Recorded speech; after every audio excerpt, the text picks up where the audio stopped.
in the first Union prayer book, if you'll remember, those who grew up in Reformed congregations, the Little Blue Book. And that melody was composed by our own Cantor Carlin, a beautiful melody to be sure. Shabbat Shalom again. Nachamu, Nachamu Ami. Our Haftorah begins with those powerful words, which means, comfort, comfort my people. These words from the prophet Isaiah speak directly to us today, thousands of years later. The world desperately needs comfort right now. The innocent, suffering people of Gaza need comfort. The Jewish people, traumatized and under attack globally, need comfort. For comfort to come, we need faith. And so how do we have faith in this moment? How do we hold on to it? Faith, of course, means believing in something for which you have no proof. And let's be honest, we Jews are not great at this. We are people who question, who debate, who want evidence. It's part of our intellectual tradition. And in times of crisis, this tendency to seek proof becomes even more pronounced. But I'm here to tell you tonight that comfort can come from having faith in the facts. I love being Jewish. That's a good thing for your rabbi to love being Jewish. Cantor, you love being Jewish? Excellent, excellent. So you're 2 for 2, we're all good. I love our traditions, our values, our commitment to justice and healing the world.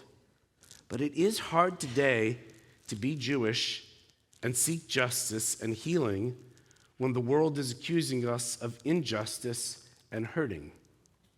I'd like to spend some time tonight walking us through this challenge together. How do we make sense of it all?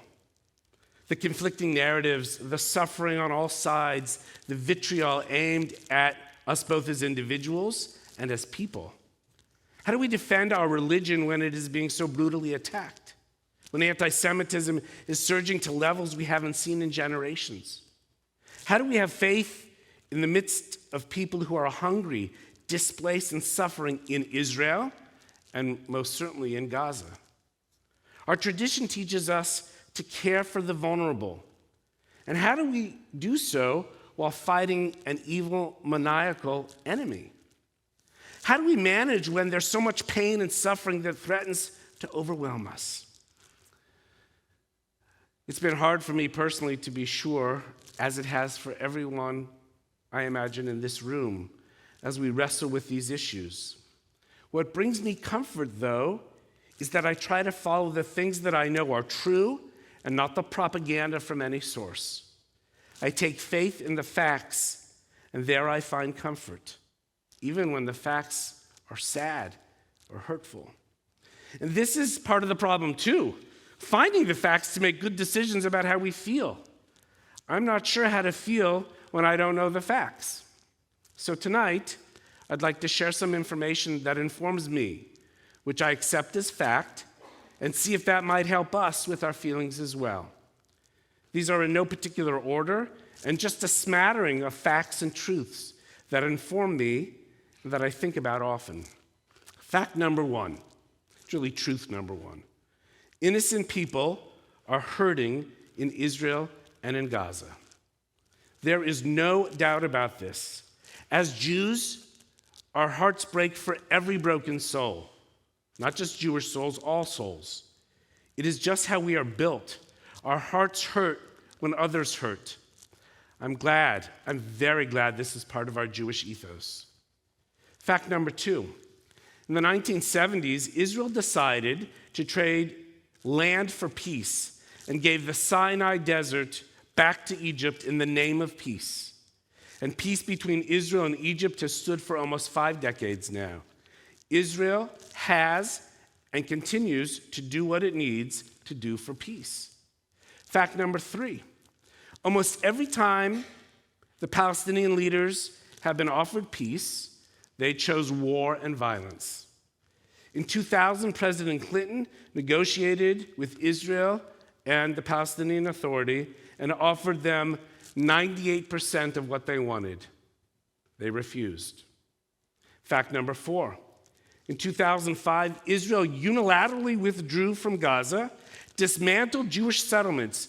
The Israeli army went in and took Jews out and placed them within Israel proper, and said to the Gazan people, please be the master of your own destiny.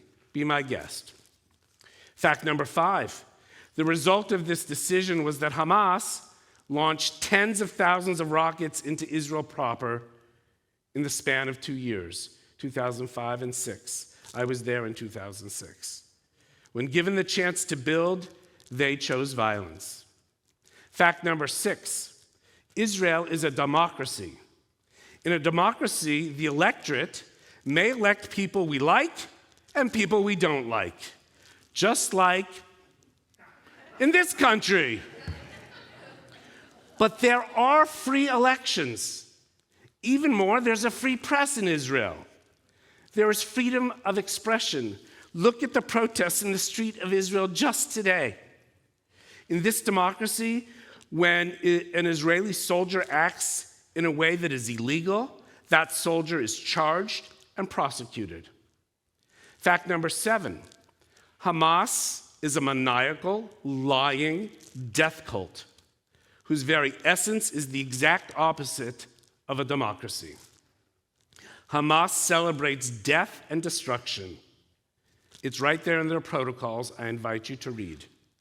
Fact number 8.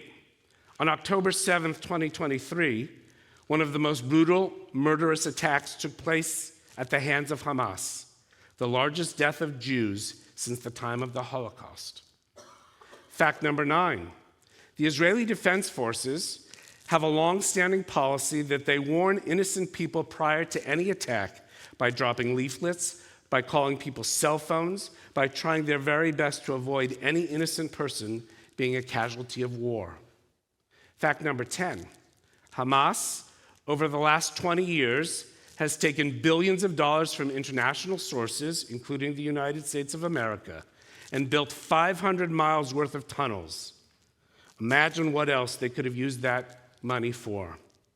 Imagine all the people, all the innocent people they could have saved had they opened up the tunnels over the years. But alas, those tunnels are only for the Hamas elite, so to speak, not the average suffering Gazan.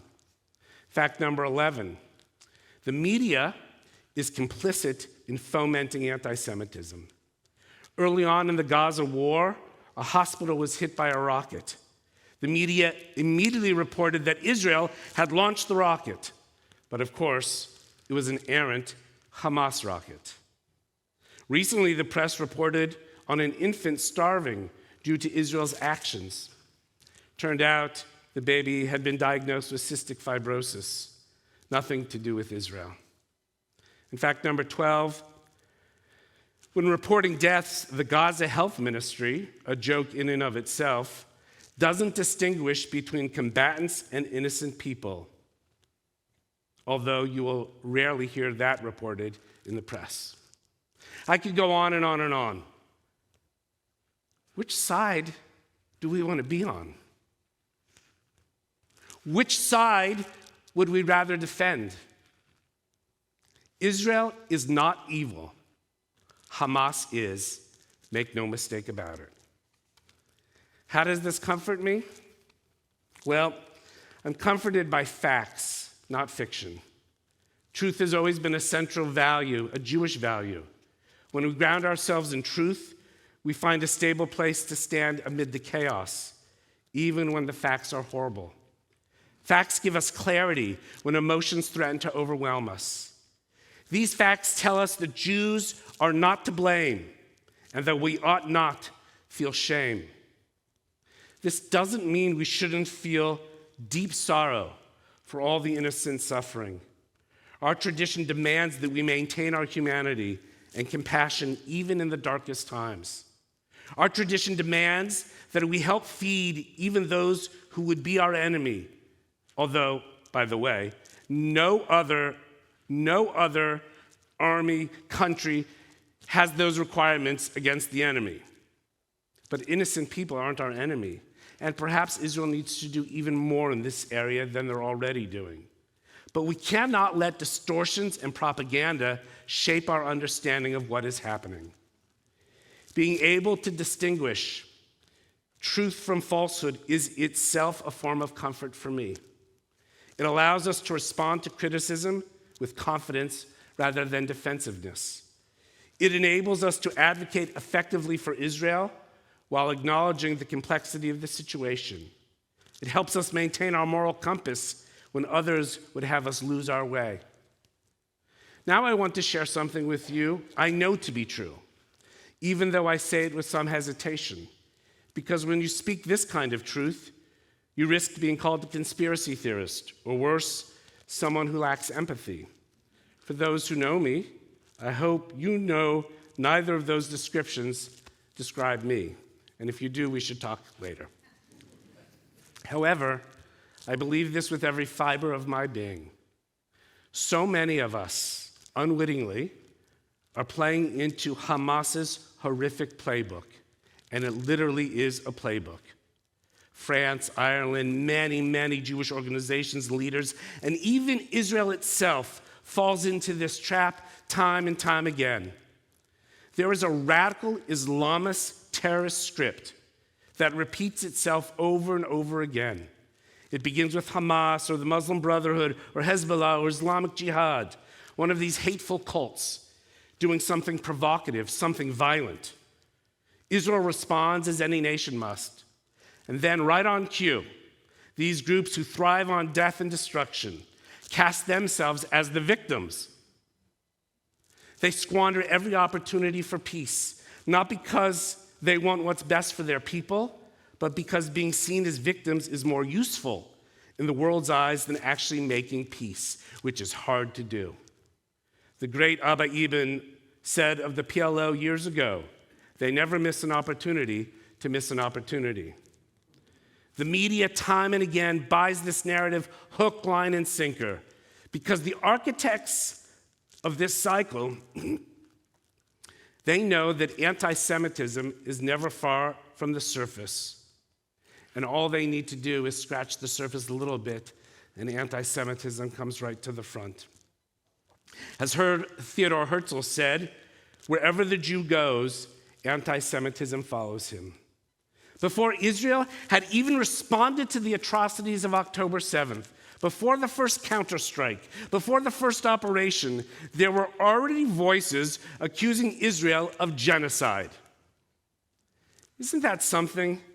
To accuse the people who lost 6 million to the Holocaust, who just lost 1,200 more people to murder on that terrible day, of being genocidal? If it weren't so tragic, it would be comical. Let me also teach, with the help of scholars, about the exact nature of this playbook, because it's real. Experts like Rubinstein and Schemmer and Flamer described Hamas's propaganda as projective psychological warfare, a campaign of videos, images, and narratives meant to manipulate both Israeli morale and international opinion, achieving by psychology what cannot be achieved militarily. And also knowing, I might add, what a compassionate people we are, and that we would play right into that. When we see a victim, we want to help. Iran, as the principal architect, uses proxy warfare, guiding and supporting Hamas, Hezbollah, and the Houthis to destabilize the region, provoke Israel, and fuel the narrative of victimhood in the global media. The Palestinian Authority, as Dr. Dan Diker notes, has mastered political warfare, combining diplomatic pressure with a chronic victimization motif, using emotive imagery to elicit sympathy and absolve themselves of responsibility for violence or failed peace efforts. Two more scholars, Yachin and Wilson, further explain that these groups are adept at exerting control over the narrative to shape public perceptions, justify their actions, and further their goals, often shifting focus away from their own atrocities and casting Israel as the aggressor. This, my friends, is not accidental. It is calculated, deliberate strategy to undermine Israel's legitimacy and resilience while advancing the ambitions of those who do not want peace. You see, one of the things I love about being Jewish is our deep, almost instinctive urge to support the underdog, to help those in need. I never want us to lose that. But at the same time, we must stop apologizing for defending ourselves in the face of evil. When people blame Israel and the Jewish people for the suffering in Gaza today, they are misinformed by propaganda machine that is as effective as it is malicious. Our hearts should always ache for those who suffer. We should never let that go, but let's be clear about who is inflicting the suffering. Yes, as Jews, we are commanded to help alleviate pain and suffering whenever we find it. But we are under no obligation to lower our guard in the face of a global onslaught of hate. We must remember who we are and why we must stand strong. Nachamu, nachamu ami. Take comfort, my people. Take comfort in the facts. Take comfort in our history, in our resilience, in our faith. Not blind faith, but faith grounded in the enduring values of our people. Take faith in the facts. We have been here before and we have endured. We will endure again, not because we are blind to suffering, but because we are steadfast in our commitment to life, to justice, and to peace. May we find strength and clarity, hope in each other, and comfort and faith in the facts. Nachamu, nachamu ami.